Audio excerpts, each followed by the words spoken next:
yesterday in Grand Island, the Keystone Pipeline, and another one of these hearings, and it was hours of testimony. I believe I read that 311 folks spoke for and against it, and it's coming to a head now. And there's going to be a decision soon, and there's a lot of emotional testimony on both sides, a lot of opinions on both sides, and we wanted to take a chance to talk to someone who's in town right now, who's an absolute expert on this area of discussion, and she's joining us kind enough in studio right now. Karen Alderman Harbert, she is the President and Chief Executive Officer of the U.S. Chamber of Commerce's Institute for 21st Century Energy. She's leading the Institute's efforts to build support for a meaningful energy action nationally and internationally through policy development, education, advocacy.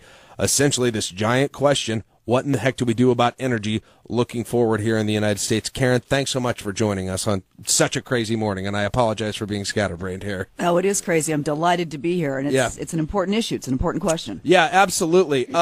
Let's start yesterday. I know you kept some tabs on the discussion that was going on yesterday, and you're now, and this has been this Keystone Pipeline, as you know, is something we've been talking about for before the nation has been talking about. I feel like Nebraska has been embroiled in this thing, and I know you've been thinking about it, but it didn't become a national story until about a year ago, and now you've got congressmen and women talking about it and the like. When you had a chance to kind of sit down and hear what's going on and see what's going on in Nebraska and the discussion that's happening right now, what's your impression of what's going on here? Well, I think it confirms everything we've known all along, which is there's broad support for this nationally, locally, and it confirms that we need to get this done. I mean, people here in Nebraska understand the benefits of it for Nebraska, but also the contribution it can make nationally. And, you know, these events in Boston really show us we got to pull together as a country to get some important things done. And fighting over a pipeline that we inevitably need is probably not where we need to be putting our firepower right now. Let me ask you about regulation, because it seems to me that that's what's really holding back energy production of any kind. Is regulation choking out innovation and sustainable energy policy? Both environmentalists and capitalists can agree on. Is that pretty much the biggest stumbling block right now? Well, you just put your finger right on it. We seem to be in regulatory overdrive in Washington. Everybody wants to justify their existence, I think, and that's through more and more regulation. And what that means is that, you know, our innovation, our capital will go elsewhere if it can't be invested here or, you know, be done here. And that would be a terrible thing to happen. We wake up in 2013 and find ourselves, you know, awash in resources here. There's more underneath our feet than we ever knew. And yet in Washington, that's a bad news story. We got to regulate that opportunity. For the business sector, for citizens, for Nebraskans, they see this as a golden opportunity. So somewhere we got to get policy and the public to meet, right? Rather than regulating it away, we've got to actually capitalize on it. And I would think with what's happening in North Dakota especially, there would be a newfound energy drive motivation to try and make that happen. Well, and North Dakota has the lowest unemployment rate in the country, and that's not because of tourism. I can tell you that. That's because of energy development, and we'd like to see that spread more broadly across the country. Karen Alderman Harbert is our guest. She's President and Chief Executive Officer of the U.S. Chamber of Commerce's Institute for 21st Century Energy. With the Keystone Pipeline, so many of the local arguments, pro and con, well, I mean, obviously con is the environmental impact, the potential for a spill, those sorts of things. And the pro have been local economic impact, those sorts of things. But let's talk about it just from a national energy perspective. You support this. You think it's a good idea. We've heard some people say, look, it's not going to make much of a difference in the overall energy discussion for the United States. It's going to affect other countries. What is going to be, in your opinion, the impact on the United States, the national energy impact, if the Keystone Pipeline happens? Look, there's nothing to sneeze about. 800,000 barrels of oil coming into our country from an ally. We used to be 70% dependent on imported oil. Now that's down because of domestic production. If we can expand production here and expand our relationship with Canada, we have the prospect of being energy self-sufficient. That is something that's unbelievable that we can even talk about. I mean, we've been thinking we're going to be import dependent forever.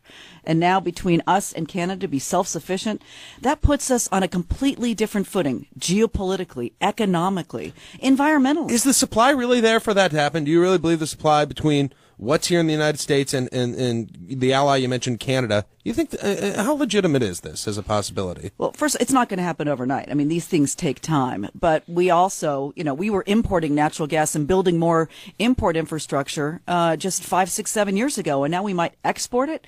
So things are changing dramatically, and they're changing dramatically for one reason: American innovation and technology. We can solve this problem and bring those resources to the market if the government doesn't shut down that opportunity. Yeah, we've heard a lot of conversation about green energy, alternative technologies to energy and that kind of thing, but we are a fossil fuel-based society here in America, but that's the way it is around the world, too. There's just no doubt about it. You have to have an internal combustion engine to get something to move. But what is the oil supply of the world? I know India and China are taking a bite out of that. What do we have left, and can we get to the next major technology with what we do have left in the world? Well, you're absolutely right. And the conventional resources, the things we've been using forever, are finite, which is why we are in this country finding all this unconventional, as we call it. And it's spread all across our country. And it's not just in Texas and Oklahoma like it used to be. It's in 20 or 30 states all across the nation, which is a great news story because that means the benefits, the economic benefits, the jobs, the revenue, the property taxes are spread all across our country. So, yeah, supply is an issue, and that's why we need to step up to the plate and take care of ourselves because nobody else is going to do it for us. What's it going to look like in 20 years, energy-wise? I mean, when we're still here, our kids are getting older, whatever it might be. That's not crazy far in the future. Do you see 20 years? The oil supply is exhausted and have to be moved on to something like that, or is the timeline further out than that? It is further out. I mean, right now in this country, we have at least 100 years worth of oil supply. And with technology continuing to advance, through our great American innovation, that'll be more than that. We've got 200 years of natural gas. We'll have more than that. So we are now really an energy superpower. Now, that's an inconvenient truth for those people that hate fossil fuels, right? They thought that natural gas was just going to be a bridge to all these green energy, and now we've got a lot of it. That's pretty inconvenient. The reality also is, though, in Washington, we're treating ourselves like we are an energy poverty country. We're an energy rich country, and we better start looking like that. Do you see the possibility of, let's say, all systems are go, Keystone XL starts getting built, that this administration maybe backs off the R&D that it makes you take before you can build a project, starts opening up lands to be drilled, waters to be drilled? Do you see a change in energy policy if this thing works? Well, I would hope to say yes, but I don't think that is the answer. I mean, they're sort of locked into their policy agenda right now. Yeah. 100% of the increase in oil production in this country, 100, not 99, not 98, 100% of it is on state and private lands.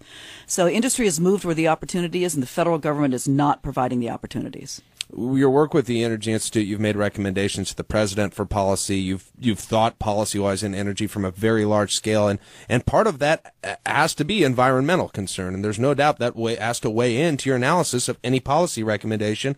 That's where the discussion is here in Nebraska, as you followed the hearing yesterday. There's still much concern, and as you know, there was a route. It was changed because of environmental concerns.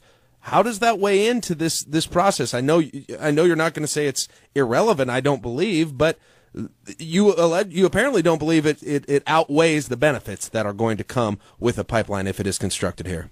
We've somehow gotten ourselves to the point where we think it's energy or the environment. And it's energy and the environment. I mean, nobody's going to get a social license to explore for any type of energy if they don't respect the environment. And the good news for our country is that we have the highest environmental standards of anywhere in the world, and all of the environmental technologies are being developed here. So environment is very, very important, and public comment on that, the public input into that is very, very important. But when the government, the state government, the local government, the federal government, and the American public have come to the conclusion that we can do this, then we should do it. And let's not forget that there's no source of energy that is completely without risk.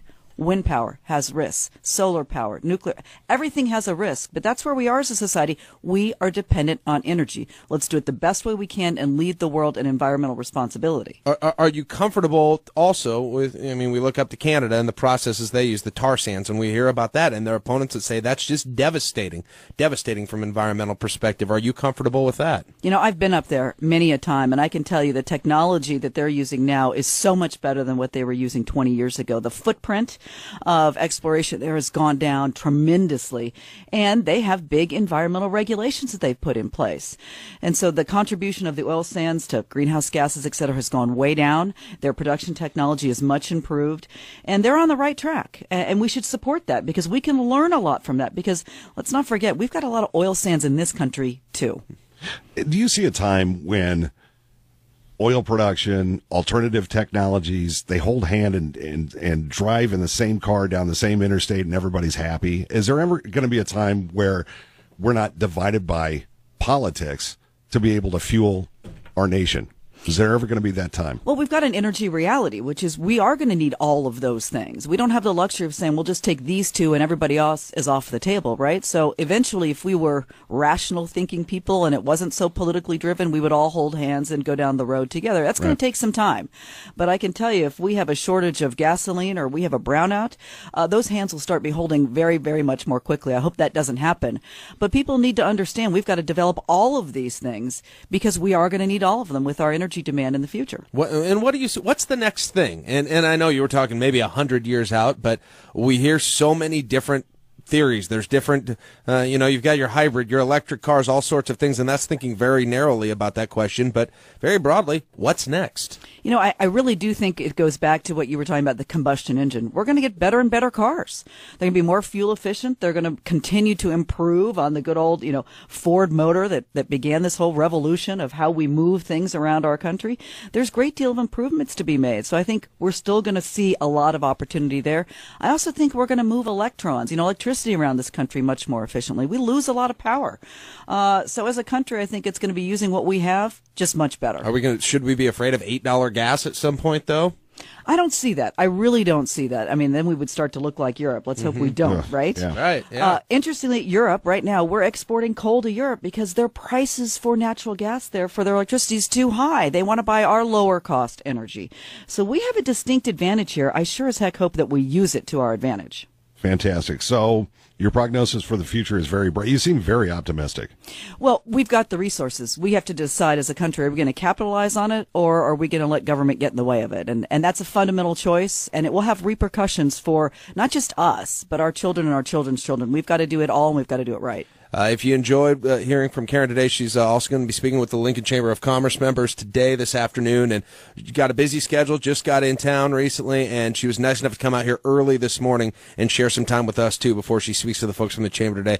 Karen, fascinating discussion. We could go on, and, it's an interesting one and one that is so vital as we go into the future here. And whether people are on one side of the pipeline discussion or the other, it's still something that we need to be thinking about. Absolutely, and I appreciate your input into that discussion. No, thank you, and we appreciate the voice of Nebraska in this as well. All right, Karen Alderman Harbert joining us on Jack and Dave in the Morning. We'll take a break, be back with more after this on KLIN.